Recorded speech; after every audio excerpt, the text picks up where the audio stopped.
Hey y'all, and welcome back. I hope you've had a wonderful weekend, and if you're here in the U.S. where we have today off for Labor Day, I hope you're enjoying that as well. So today we're going to be picking up and reading from our little book, Raised Devotionals by Ida Mae Couch, and the title of it is Clipped Wings. So it's kind of long, so I'm just going to get right into it, and let's just see how the Lord ministers to us today. Clipped Wings. It was springtime, and I was in 5th grade. Believe it or not, there was another Ida in my class back in the late 1970s. She brought some baby ducks to school one day, and they were so cute. She said they had more to sell if I wanted some. Well, I went home that day and told my mom and dad about these precious baby ducks, and they were only $1 each. They discussed it and said, okay, I could have 2.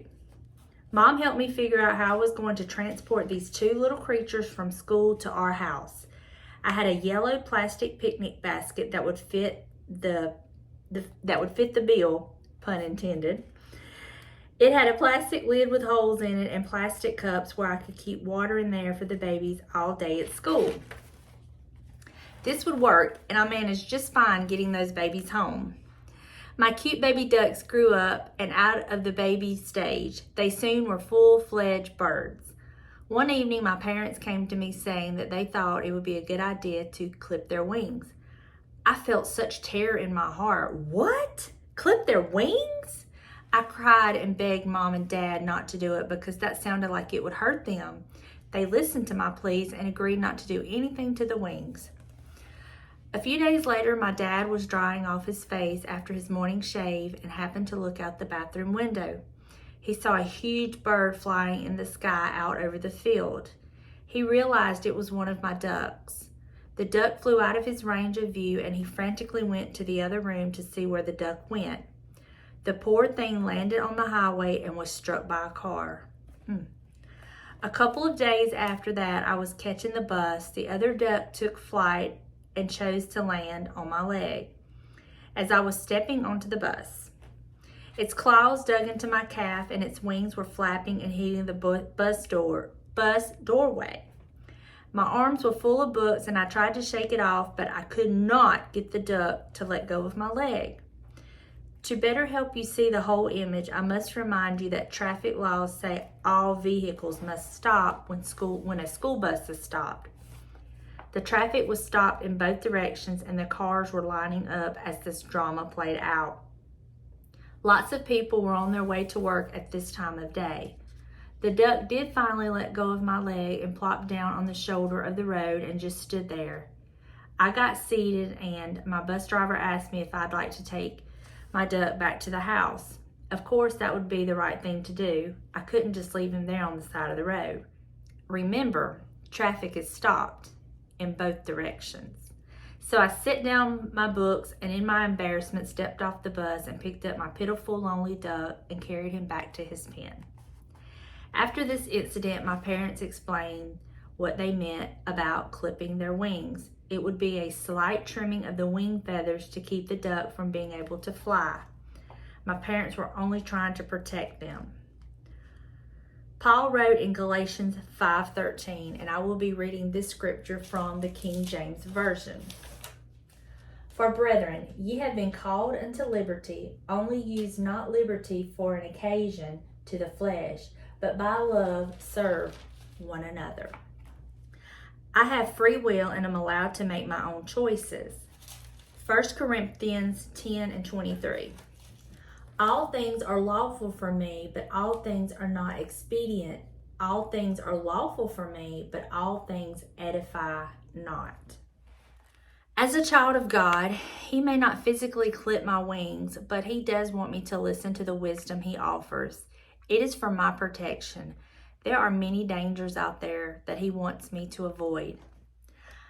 My duck sure caused the scene. I could hear someone who was in the stop traffic stepping into their workplace that morning saying, "Y'all are not going to believe what I saw on my way to work this morning."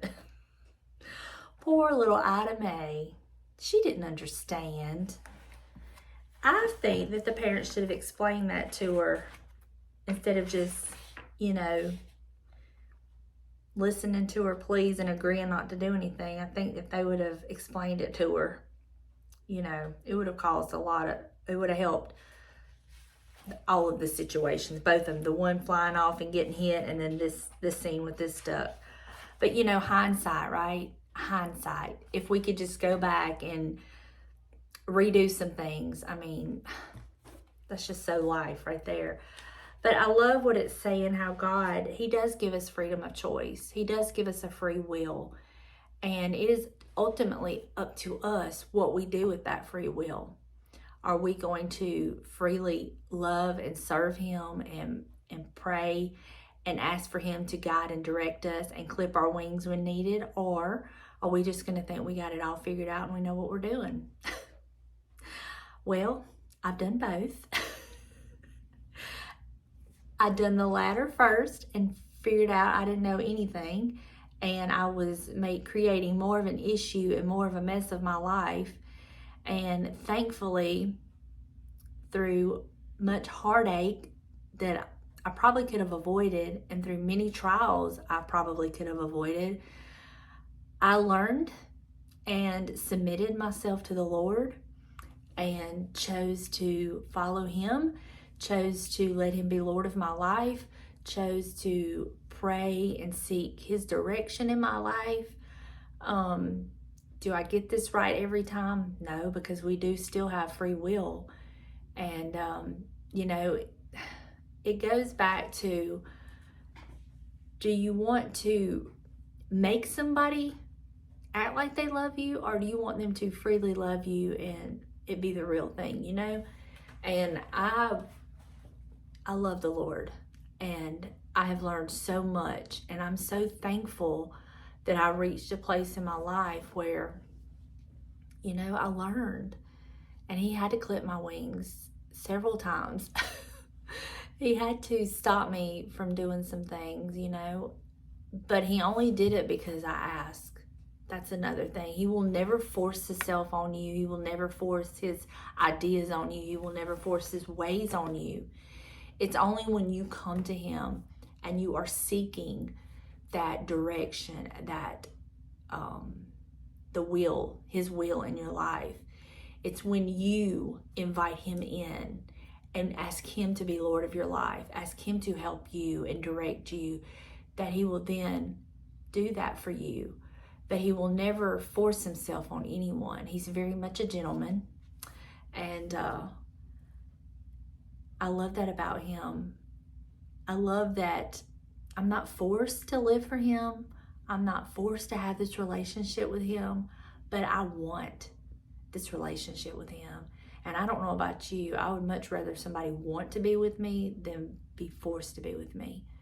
And that's just how I've always looked at it. And I don't begrudgingly come into His presence. I'm not coming into His presence. I'm not praying to Him. I'm not seeking His direction because, it's just the thing to do. It's what you're supposed to do. It's what I was raised to do. No, I got past that a long time ago.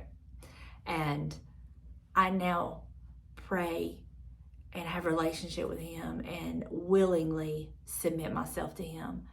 And there's been such a change in me and in my life by doing that. And I just thank Him so much for that. And I'm sure there's so many of you who will understand exactly what I'm talking about. I was raised in church. I was forced to go to church when I didn't want to go to church. I was forced to live a certain way even when I didn't believe it and feel it, And now I'm not forced into any of this with Him. I willingly submit myself to Him. I willingly commit to this relationship with Him. And there's a difference. There is a difference. And I just love Him. And I thank Him for just being there, for guiding me and directing me, having the patience with me, for the grace and the mercy He's shown me my whole entire life, even when I didn't deserve it or want it. I thank Him for that. Wow, this was a good one. Very, very good. I hope you enjoyed this. I hope it blesses you. Thank you so much for being here. I hope you have a wonderful day, and I will see you in the next one. Bye, y'all.